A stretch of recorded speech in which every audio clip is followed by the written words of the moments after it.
అంటే ఇక్కడ చిన్మయి ఇప్పుడు మీరన్నారు కదా! నా సోకు పల్లి తినని ఇప్పటికి 4, 5 సార్లు అనుంటారు ఆ వర్డ్. ఎవరి ఫ్రీడమ్ వాళ్ళది కదా! ఎవరి వ్యక్తిగతం వాళ్ళది కదా! ఫ్రీడమ్ ఆఫ్ స్పీచ్ తన తన అంటే తను ఎక్స్‌ప్రెసివ్ చేయడంలో తప్పేంటసలు? తప్పు. తప్పు. తప్పు ఎప్పుడంటే నువ్వు ఐటెమ్ సాంగ్స్ చేసుకో. బూతు పాటలు రాసుకో, బూతు పాటలు పాడుకో. కొంతమంది ప్రాస్టిట్యూట్స్ కూడా ఉన్నారు. ఓకే. వాళ్ళు కూడా బతుకుతున్నారు. బతకనియండి. ఎవ్వరికీ మాకే సంబంధం లేదు. మీరు తప్పు, మీరు రైట్ ఏ రోజైనా సరే నేను వచ్చి ఇది తప్పు, ఇది తప్పు అని చెప్పాను ఇవాళ దాకా? లేదు. నేను ఇప్పటిదాకా వచ్చిన అన్ని కేసెస్‌లో ఎవడన్నా సరే మగాడిని లేకపోతే అమాయకులని వాళ్ళు మీరు పట్టుకొని ఇది చేస్తున్నప్పుడు వాళ్ళకి ఏదో సపోర్ట్‌గా వస్తున్నాను తప్ప ఈ రోజుటి దాకా చిన్మయి గారు పాడిన పాటల గారి గురించి కానీ, అనసూయ వేసుకున్న డ్రెస్సుల గురించి కానీ, లేకపోతే మంచులక్ష్మి గారి క్యారెక్టర్ గురించి ఎప్పుడు కూడా దేని గురించి నేను మాట్లాడలేదు. ఇవాళ ఎందుకు మాట్లాడాల్సి వస్తుంది అంటే మీకు ఒకటి చెప్తా. అనసూయ గారు వేసుకున్న డ్రెస్సుల కన్నా అరాచకమైన డ్రెస్సులు వేసుకొని పోస్టులు పెడుతున్న ఇన్స్టాగ్రామ్ అమ్మాయిలు లేరా? ఉన్నారు కదా. మరి పాపం ఆవిడని ఎందుకు టార్గెట్ చేస్తున్నారు జనాలు? చిన్మయి గారు పాడిన బూతు పాటల కన్నా ఇంకా దారుణమైన పచ్చి బూతులు. ఈవెన్ చిత్ర గారు కూడా నా పెట్టే తాళం తీసి బాగా కాలం అయినది అని పెడితే ఇదే అనసూయ గారు డ్యాన్స్ చేస్తారు. అంటే చేసుకోండి. ఇది ఒక దరిద్రం మన సమాజంలో చాలా రోజుల నుంచి నడుస్తుంది. ఇప్పుడు ఫర్ ఎగ్జాంపుల్ ఇలా ప్రాస్టిట్యూషన్స్ చేసుకుంటూ పొట్ట పోసుకుంటున్న వాళ్ళ మీద కూడా నేను సరే ఒక జాలి కోణంలో అది తప్పైనా ఏదో వీళ్ళకి వాళ్ళ నాన్న డాక్టర్ చదివించలేకపోయాడు, ఆవిడ ఇంజనీరింగ్ చేయలేకపోయాడు, లేకపోతే పెద్ద కెరీర్ ఉండే అవకాశం లేకపోయింది, ఇంకా ఏదో తప్పనిసరి పరిస్థితుల్లో దిగిన వాళ్ళు కొంతమంది అయితే లేదు డబ్బు అన్ని రకాల ఉంటారు. బట్ ఏదో రకమైన చిన్న జాలి కోణంలో మనం వాళ్ళని చూస్తాం. ఆవిడ వచ్చేసి ఎవరు వీళ్ళు కాదు నేను చెప్పేది. ఒకవేళ ఒక ప్రాస్టిట్యూషన్ చేసుకునే అమ్మాయి వచ్చేసి ఒక ఇన్స్టాగ్రామ్ లైవ్ ఏదో పెట్టి అమ్మాయిలు పెళ్లి చేసుకొని పిల్లల్ని కానీ గిన్నెలు తోముకుంటూ బట్టలు ఉతుక్కుంటూ మీ కర్మ మీ సావండి ఒకటితోనే. నేను చూడండి రోజు నలుగురితో తిరుగుతా, ఎంత డబ్బులు వస్తాయి, నాకు బెంజి కారు ఉంది, ఏ చదువు చదివే నేను మీలాగా కుక్క చదువుకొని పరీక్షలు రాయాలా నేను కొట్టించుకొని వస్తాను నా దగ్గరికి రోజు జనాలు. ఎందుకండి ఈ బతుకు వేస్ట్? ఇది ఈ బతుకంటే. వీళ్ళందరూ మగాళ్ళు మిమ్మల్ని ఒక కల్చర్ పేరు చెప్పి మాయ మాటలు చేసి ఈ చట్టంలో బంధించారు. వాళ్ళకి బట్టలు ఉతకడానికి కావాలి, గిన్నెలు తవ్వడానికి మీరు కావాలి, ఈ పిల్లల్ని గనడానికి కావాలి, వాళ్ళని పెంచడానికి, వాళ్ళు ముడ్డు గడగడానికి మీరు కావాలి. నా బతుకు చూడండి ఎంత స్వేచ్ఛగా ఉన్నాను. నా ఇష్టం నాది. నాకు కావాలంటే బోల్డ్ మంది నాకు కార్లు డబ్బులు అని చెప్పి ఒక మహిళలను ఉద్దేశించి చెప్తే విల్ యూ యాక్సెప్ట్ దట్? అంటే నేను అనేది మీరు చేసుకోండి, పబ్లిసిటీ వద్దు. నువ్వు మందు తాగు, మందు భలే ఉంటుందిరా, నువ్వు కూడా తాగు, బాగుంటుంది. చెప్తున్నా, ఎవడన్నా అట్లా చెప్పాడు అనుకో, సిగరెట్ తాగు భలే ఉంటుంది. నిజంగా మందు తాగేవాడైనా సరే నాకు ఎందుకు వచ్చింది దరిద్రపు రొంపిలోకి, నేను ఏదో ఎవడో నన్ను అంటగట్టాడు, నా కొడుకైనా ఇది రాకుండా ఉండాలి అని కోరుకుంటాడు వాడు. సిగరెట్ అయినా సరే, సిగరెట్ తాగే తండ్రి అయినా అలాగే నాకు తెలిసి వీళ్ళైనా సరే ఏదో రకంగా ఈ వ్యభిచారం అనే రొంపిలోకి దిగిన వాళ్ళైనా సరే పొరపాటున వాళ్ళకి ఏదైనా పిల్లలు ఉంటే వాళ్ళ పిల్లలు ఇటువంటి దాంట్లోకి పోకూడదని కోరుకుంటారు తప్ప ఎవరితో ఒక తిక్క మొక్కంది ఇట్లా చేసిందని చెప్పి దాన్ని ఇన్స్పిరేషన్గా తీసుకుని ఎవరన్నా పెడితే అసహ్యంగానే ఉంటుంది. సో అసహ్యంగా ఉందా లేదా పక్కన పెడితే ఇటువంటివి మనం ఆపాలా వద్దా? ఆబ్వియస్గా ఆపాలి. ఇది పక్కన పెట్టద్దు. సరే ఇంకొంత అంత దారుణం కాకపోయినా కొంత డిఫరెంట్ ఐటమ్ సాంగ్స్ ఇవన్నీ కూడా చేసుకుంటూ చూడండి. ఆవిడ ఒక్క పోజు కొట్టు లక్షలు వచ్చి పడేటట్టు అని చెప్పారు. మీరు ఇంత కష్టపడి ఇంజనీరింగ్లు ఇవన్నీ కూడా చేయక్కర్లేదు, మీకు కొంచెం గ్లామర్ అంటే కొంచెం అందాలు ఆరబోస్తే చూడండి ఆవిడ ఎన్ని డబ్బులు సంపాదించుకుంటుందో అని చెప్తే ఒక జనరేషన్ అంతా కూడా ఏంటి అవునా ఇంత కష్టపడుతున్నాను నేను, మనం కూడా ఇటు వెళ్ళిపోతే బెటర్ కదా అని చెప్పి అనుకునేవాళ్ళు. ఒక బ్యాడ్ ఇన్ఫ్లుయెన్స్ వాళ్ళ మీదకి వెళ్తుంది. ఇంకా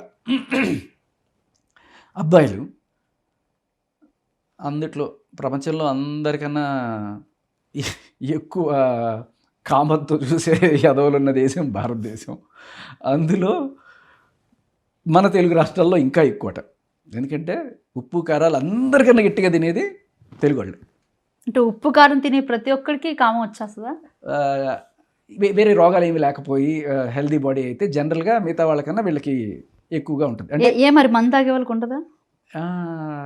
వాళ్ళు తెలియదు, మనకి ఐడియా లేదు కాబట్టి. బట్ స్టిల్ వాళ్ళు ఏంటంటే అదొకటే కాదు, ఉద్రేకం, కోపము ఇవన్నీ కూడా అంటే బేసికలీ బీపీ, బ్లడ్ సప్లై ఇదన్నమాట. సో వీళ్ళని క్యాష్ చేసుకోవడానికి చాలా ఈజీ, ఎందుకంటే వీళ్ళ కామంతో రగిలిపోతూ ఉంటారు. ఇప్పుడు ఇదే సోకాల్డ్ వీళ్ళు బొంబాయి నుంచి వచ్చి ఇక్కడ డ్యాన్సులు చేసే ఐటమ్ సాంగ్స్ చేసే వాళ్ళు ఎవరైతే ఉన్నారో వాళ్ళు అదే బొంబాయిలో ఎందుకు చేసుకోవట్లేదు?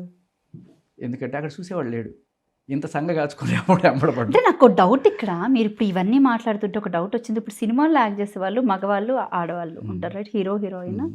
ఒక సిచ్యువేషన్, ఒక రొమాంటిక్ సీన్ వస్తుంది. ఆ రొమాంటిక్ సీన్ వచ్చినప్పుడు అబ్బాయి అమ్మాయి మీద నడుము మీద చేయాల్సిన పరిస్థితి వస్తుంది. ఓకే, ఇప్పుడు బయట ఉండే వాళ్ళు ఏంటి, తెలుగు రాష్ట్రాల్లోనే ముఖ్యంగా ఉప్పు కారాలు తినే వాళ్ళకే ఇట్లాంటి ఐడియాస్, ఇట్లాంటి థాట్స్ ఎక్కువ వస్తాయని మీరు అన్నారు, రైట్? ఇప్పుడు సినిమాల్లో యాక్ట్ చేసేటప్పుడు ఒక ఫీమేల్ అండ్ మేల్ వాళ్ళిద్దరి మధ్య ఒక kind of romantic situation, okay, they are doing that acting, right? Situation వచ్చినప్పుడు అమ్మాయి నడుము మీద చేసినప్పుడు ఆబ్వియస్గా మగవాడికి ఫీలింగ్స్ రావా? వస్తాయి. మరి అప్పుడు వాళ్ళు అంటే రాకపోయినా వచ్చినట్టు యాక్ట్ చేయలేదు వాడు. ఓకే, యాక్టింగ్ లోపల వాడి ఫీలింగ్, మరి వాడి పరిస్థితి ఏంటి? పరిస్థితి ఏముంటుంది?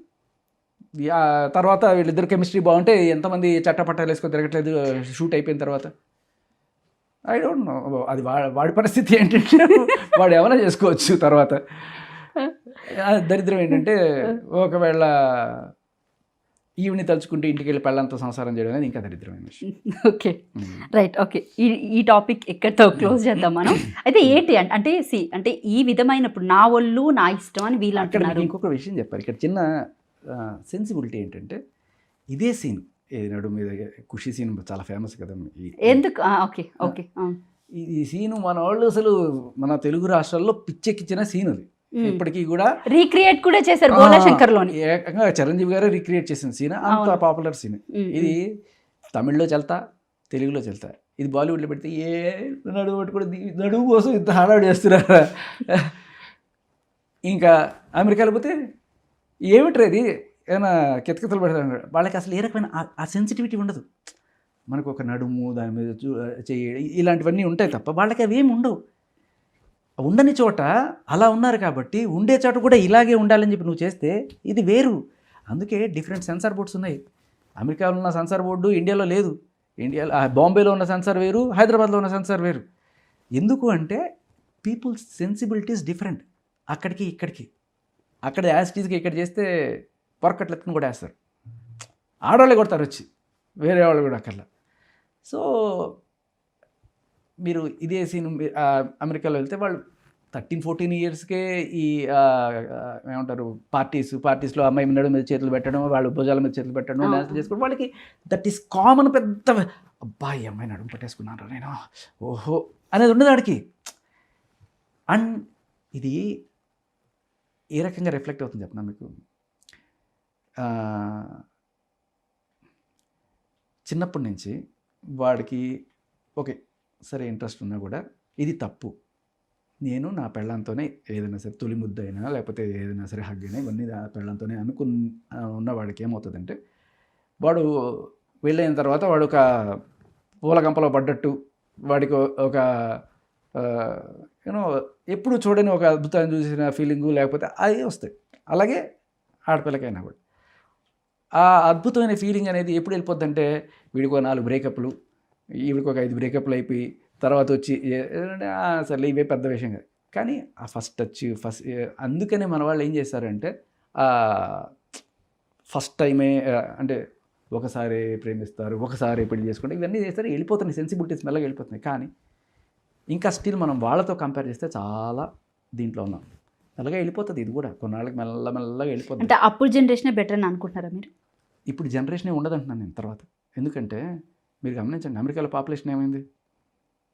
పడిపోతుంది. చైనాలో పాపులేషన్ ఏమైంది? పడిపోతుంది. ఇది ఆ సోకాల్డ్ ఆఫ్ఘనిస్తాన్లో పాపులేషన్ పెరుగుతుంది, పాకిస్తాన్లో పాపులేషన్ పెరుగుతుంది. వీళ్ళందరూ ఫుల్గా డ్రెస్సెస్ వేసుకున్నారు. వీళ్ళకి ఏమవుతుందంటే భార్యని చూసి అంటే ఫుల్గా బట్టలు వేసుకుంటేనే పాపులేషన్ పెరిగిద్దా? వాళ్ళకి ఏంటంటే చూడాలనే కోరిక పెరుగుతుంది. అంటే ఆ భార్యను చూసినప్పుడు వచ్చే ఫీలింగ్ వాళ్ళకి అసలు సెన్సిబిలిటీస్ ఉండవు. అంటే మొత్తం చూపించేస్తే ఇంట్రెస్ట్ పోతుందా మగవాళ్ళకి? తొందరగా పోతుంది. అంటే వాడు చూపించేస్తే కూడా కదా, ఎలా అంటే వాళ్ళ అమ్మ కూడా అదే బట్టలు వేసుకొని చిన్నప్పటి నుంచి పెంచింది అనుకోండి, వాడికి అది నార్మల్గా ఉంటుంది. వాడు రేపు వాడి పెళ్ళాం కూడా అలాగే కనబడింది అనుకోండి, ఇప్పుడు ఫీలింగ్స్ కోసం, అబ్బాయిల ఫీలింగ్స్ కోసం అమ్మాయిలు ఈ రకంగా ఉంటేనే కరెక్ట్ పాపులేషన్ పెరిగిద్ది.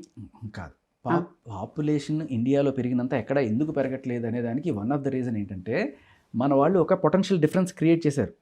ఓకే, ఆడవాళ్ళు వేరుగా, మగవాళ్ళు వేరుగా చదువుకోవడాలు, ఉమెన్ స్కూలు, జెంట్స్ స్కూలు, లేకపోతే అమ్మాయి మీద టచ్ చేయడం తప్పు, ఇలాంటివన్నీ కూడా చిన్నప్పటి నుంచి నేర్పించి కూడా వస్తుంటారు కదా. అమెరికాలో అలాంటి మీద చేసుకుంటారు, చిన్నప్పుడే 13 ఏళ్ళకే డేటింగ్లు అంటారు, ఇవన్నీ ఉంటాయి. ఇవన్నీ మనకి లేవు కదా. మనకి అమ్మ డేటింగ్ అంటే ఊళ్ళో ఇప్పుడైతే అది వాళ్ళ ఇష్టం కదా. నేను అనేది ఇష్టమా కాదా కాదు, పాపులేషన్ గ్రోత్ గురించి చెప్తున్నా. వాళ్ళకి ఎందుకు మీకు తెలుసో లేదో, నార్వే, అమెరికా ఇలాంటి చోట్ల అబ్బాయిలు అమ్మాయిలు కూడా పెళ్ళిళ్ళు చేసుకోవడం మానేస్తున్నారు. They are not interested in this anymore.